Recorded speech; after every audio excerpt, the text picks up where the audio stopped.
All right. Hello. Good morning, good afternoon, good evening, depending on where you are joining from.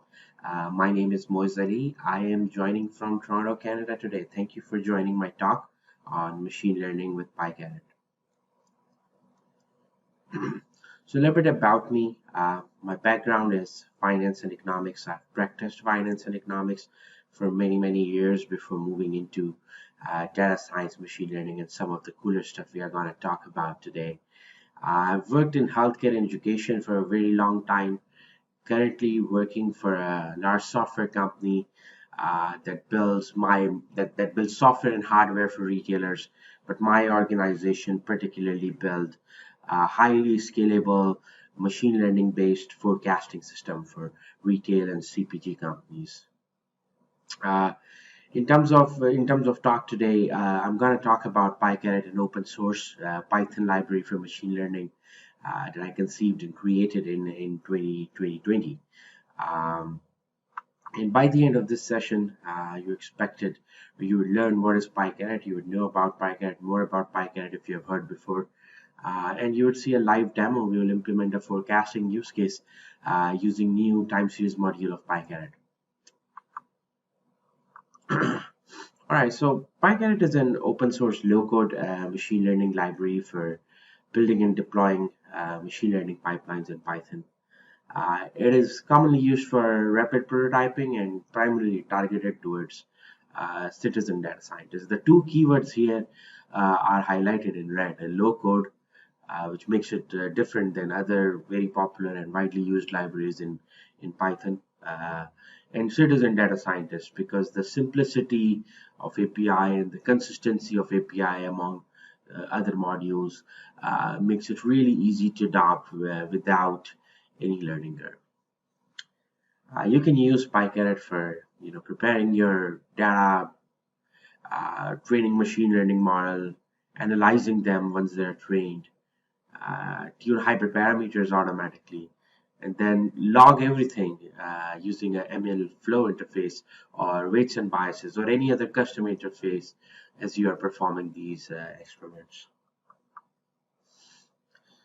So this is what a typical machine learning lifecycle looks like. You start with a business problem in hand.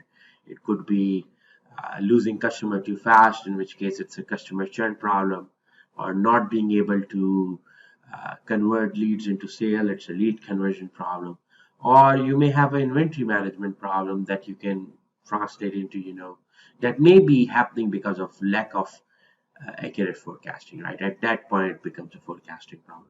So at a business problem stage, you work with domain experts, you interview a bunch of people in the company, you think about approaches, you set deadlines, you agree on target, you nail down the value of the problem, and once that is done, which is almost the main step in the machine learning life cycle. Once that is done, you move to data sourcing and ETL stage. That could take anywhere between days to weeks to months, depending on how complex your organization is, how complex the database structure is. Sometimes all it is a couple of CSVs to work with, but other times you may have many different databases that you need access to in order to get the data that you want to solve that problem. Once that's done, and typically data sourcing and ETL stage is led by engineers, then data scientists. But again, depending on the companies, there's a very thin line. You may be a data scientist and be doing all of this. You may be a data engineer and doing all of this, right? So it depends on the structure, culture, etc., etc. The third step, which is very popular, I'd say, exploratory data analysis. This is where you start to kind of explore your data. You look for errors, you look for inconsistencies, you look for statistical information in data that might give you some signal to replace or source more data. Once EDA is done, you prepare your data. So things like if you're missing values, anything that you have found out in EDA stage, either you go back, there's a loop around the last 5 boxes. Anything that you find in EDA, two things could happen. Either you would go back to the engineers and say, you know what, the data from country XYZ is missing when I filter that. It seems like you'll have to get that, right? So they will revise the data, send you again, and you do repeat your EDA. Or you may find issues in EDA that you'll say, okay, you know what, I'm gonna fix this when I'm preparing my data for model training and selection. So things like there are missing values, you may decide to impute them or remove them. There could be outliers, you may decide to cap them or remove them, right? So there are many things you do in data preparation stage. Once that is done, you enter into the most glorified stage of machine learning lifecycle. This is where you pass your prepared data to a bunch of untrained algorithms, logistic regression, linear regression, live GPM, mixed boost, neural networks, and you do horse racing. You train a bunch of models, you tune their hyperparameter, you ensemble them, you blend them, you stack them, and your goal at the end of this process is to get one model that you are able to deploy in production and then monitor and serve your business needs, right? That the process ends here. The problem, or not the problem, the nature of this is very iterative. You may go back from data source from EDA to data sourcing, but you may also go back from model training to data preparation to EDA to data sourcing, right? And until you do it, you don't know how many iteration you would do. And the only thing you can do is make failing faster. As fast as you fail, you'd be able to try more, right? So iteration is really solving iteration is really a key here. And this is just a very high level diagram, right? If you zoom into this, there are many steps that you take. There are a bunch of feature engineering stuff you can do, encodings, feature scaling. There's a cross validation environment that you set for model selection. And it is again very iterative in nature, right? If you try to find out all the combinations of transformers and estimators or models that you can build to compare, there could be millions of combinations, right? Excuse me.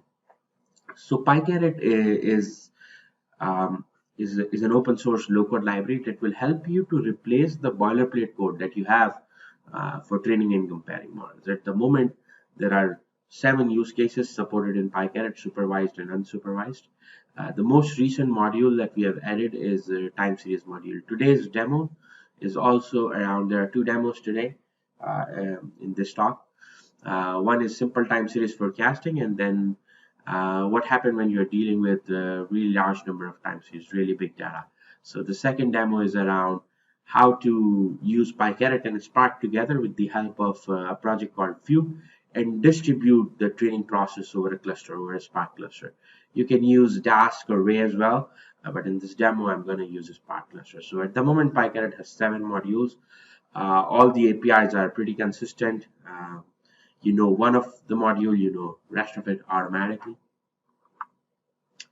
Here are some project timelines. The version 1 was released in April 2020. So almost 2.5 years. We managed to do around 18 or 19 releases. Our last release, last stable release is 2.3.10. But we have PyCaret 3.0 coming up by the end of this year.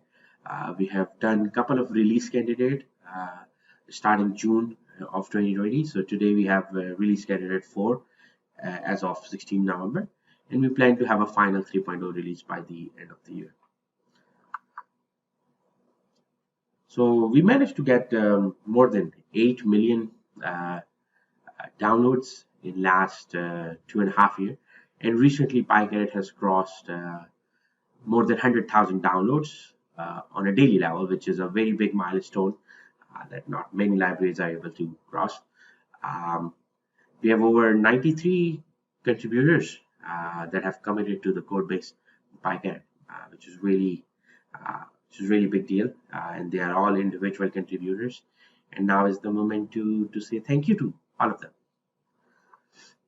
PyCaret has a lot of integrations, and it is dependent or built on the shoulders of a lot of other open source projects. So if it was not for these projects, PyCaret would not have been built. All right, let's head over to the demo now.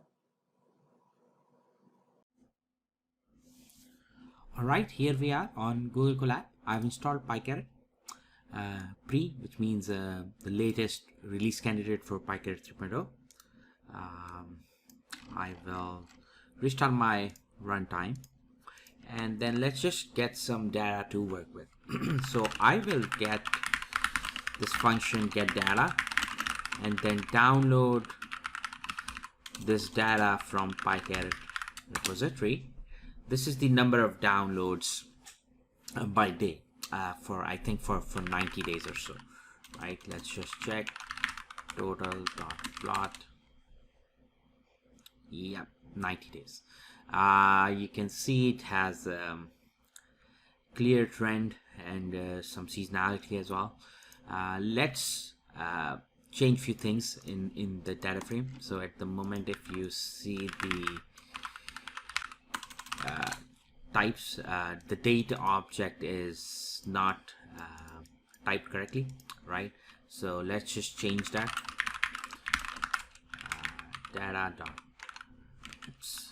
date is equal to pd to date time data date. Is it fine now? Yep. And now let's just set it to index. Data dot set index date drop true. This will be true. All right, and now we can just do data drop. All right, and you can see dates now. So what we'll do now is we will import. First of all, let's just check the version. It should be RC2 3.0 RC2. Now let's import the module and let's just set up. So I'll pass my data. I want to do threefold cross-validation, sliding window by default, and I want to forecast 12 days ahead, right? So forecast horizon is 12. I'm gonna set a session ID for reproducibility. Nothing new there. By the way, PyCaret 3.0 has an object-oriented API as well. So if you don't want to do it this way, you can just do it this way from PyCaret dot time series import ts forecasting experiment, and then you can just initialize this as an object, and this is basically a class, right? And you can just call off setup on this, right? I am just going to use the functional API. So after setup, we had originally 90 points in this time series. 78 goes to train, 12 goes to test. By default, we are using expanding window splitter, not sliding. Sorry, my bad. So we will be using expanding window splitter threefold on the train set, right? And it would automatically figure out the step size because you have given the fold here, right? And we know the length of train set. We tested for seasonality, which is present. That's why it's true. And there are a few other settings that you can check. The first thing I like to do in time series is basically check some stats. So this is a function, check stats, and this will give you a table of some summary statistics, white noise tests that would tell you if the white noise is present or not, stationarity tests, and normality tests, right? Now let's there's some EDA that you can do, right? So you can just run plot model and it would give you a time series plot, right? You can run at this point, you can also see the train test split plot, which basically tells you these 72 points, right? That was 72, yeah, 78. So these 78 points are train set and these 12 points are test set, right? You can also see cross validation plot, right? You would see expanding, so three folds. That's why you see these three lines here, three folds, and the orange points are 12 points if you count them, and they are in the holdout set, right? So you see the window is expanding, go from fold 0 to 1. You would see that this is not shifting. That's why it's called expanding cross validation, right?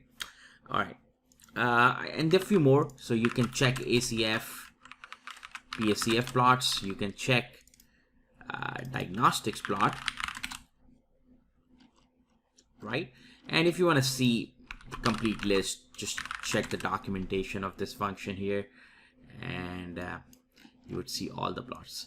Some of them you would only use after you have trained a model, right? For example, forecast or in-sample plot, you need a trained model for that, right? Anyways, let's get into the training. The function is same as in other modules of PyCaret, compare models. As you run it, it would train two categories of models. So it will train traditional time series models like ARIMA, ETS, TBATS, right? And it would also train machine learning models like linear regression, lasso, ridge. And for machine learning models, it uses a technique called reduction, which basically tabulate your time series data set into a structure where you can use regression models, right? So you'll see a lot of regression models here as well. Lasso, least angle, Bayesian ridge, decision trees, right? So there's good amount of like 25, 28 models that gets trained. And then you have metrics, MACE, RMSSE, MAE, RMSE, MAE, right? In this example, I think the default metric is set to, I don't remember that, you can check.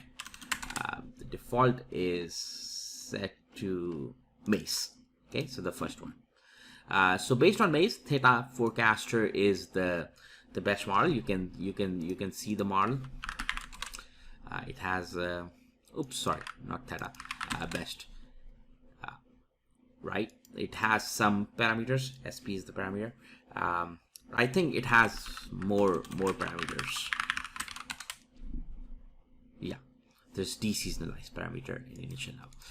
Okay, so Theta is the forecaster. At this point, I can just basically use it for prediction if I want. Let's generate 24 days ahead of prediction. So our last training point was 23rd September, and now I'm forecasting 24 steps ahead using this model, right? If you want to basically fit this model on the test set now, right? So so just to put in perspective, so far we have trained this model up until here, right? This is my training set, and if you want to use it in production, right, the way you will use it in real life is you will actually forecast the future, right? So what you want to do is after you do your model selection, you have to refit that model on this remaining history, right? This test set here. So just like in other modules of PyCaret, if you want, you can just use finalize model function, and finalize model function basically only does this. It takes the model and fit it on entire data set, right? So now if I call my plot model, sorry, predict model, instead of best, if I call it on final best, you will see the prediction starts from 6th October and not 24th September, right? All right, let's take a look at few plots, right? Let's take a look at the forecast plot, which basically shows you the train set, test set, and confidence interval if model supports confidence interval, right? So this is a fit on test set. If you want to see beyond test set, like in real future, you can just add a data quarks argument to this and say forecast horizon, let's look at 36 months in future, right? So now you have this training set up until here, then the next 12 points are test set, and then from here onwards you have the future, right? Few other plots you can see, one of them being in sample, which basically shows you the model fit, right? So orange line is the fit on the training data, and blue line is the actual time series, right? There's a function called create model. So just like compare models is comparing all the models, right? But if you want to train one specific model, you can use create model, right? And you can do something like this, create model ARIMA, right? So it would fit ARIMA. This number here, 1.6079, will basically match with ARIMA here, right? 1.6079. and this is similar to other modules of PyCaret. It will show you the metric by fold, right? But one thing different here is you will see this cutoff, which is basically up until what date we had data in this fold, right? This is kind of useful and add context to time series, right? So if you have domain expertise around what this time series is about, this is very helpful information to see, right? All right, we also have a tune model function. So tune ARIMA, tune model ARIMA. It's a random grid search. You can control the settings like number of iterations or even pass your own grid, right? You can do that. All right, I think this is gonna take some time. There you go. 1.6079 to 1.4281. Yeah, so we improved a little bit. That's good. We have a function called blend model. So if you have, let's say, two models, in this case ARIMA and tune ARIMA, normally you would have different set of models, right? But I'm just showing as an example. You can do something like this: blend models, ARIMA, tune ARIMA, right? Normally you won't pass the same model, right? And you can see that the performance is in between the base model, which gave 1.60, and the best model, which is 1.42. This one is in the middle, right? Which kind of makes sense. All right, what else do we have? Yeah, and then you can save your model with save model function, right? You can say my best model, and you would see that it's a pickle file, and you can load it back with load model function, right? And if you just see what is L is my pipeline actually, right? That's pretty much it for this demo. One more thing I want to show is if you are dealing with data which is big in size, this function can take a while, right? So one way you can fix this is you can parallelize this function, right? And so there's a project called Fugue. We have integrated with Fugue in PyCaret 3.0. And what this function would do, this is basically a wrapper over distributed processing frameworks like Spark and Dask. So what you can do is you can simply pass a parallel parameter in compare models function, and it will use a Spark or Dask. In this case, in this example, I'm using Spark because I'm using Databricks Community Edition. So it would distribute the function, right? So let's see it. I'm installing these libraries, Fugue, pre-PyCaret, and Cloud Pickle is one requirement of Fugue. I'm also installing MLflow because I will log my experiments.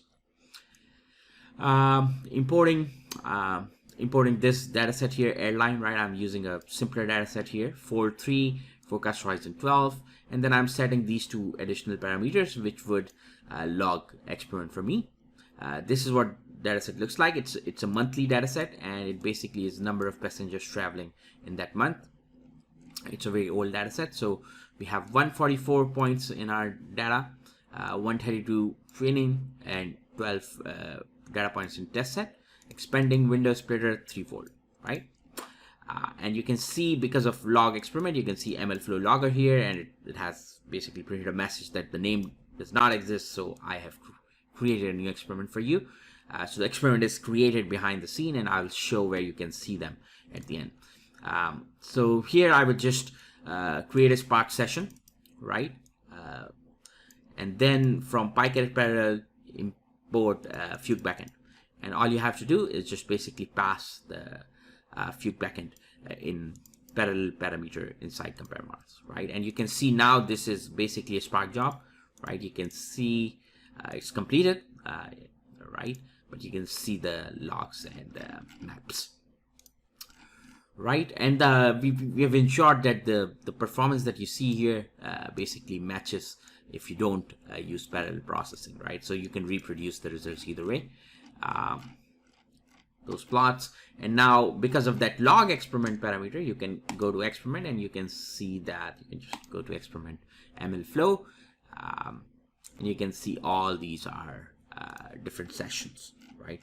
I think 25, 26 of them, and you can drill into them go into details, see the model parameters, model metrics, some tags, model itself, conda file, Python environment file, requirements file, and in fact the results as well, right? Results are also logged here. All right, so I think that's it. I will now open up for Q&A. Thank you, everyone.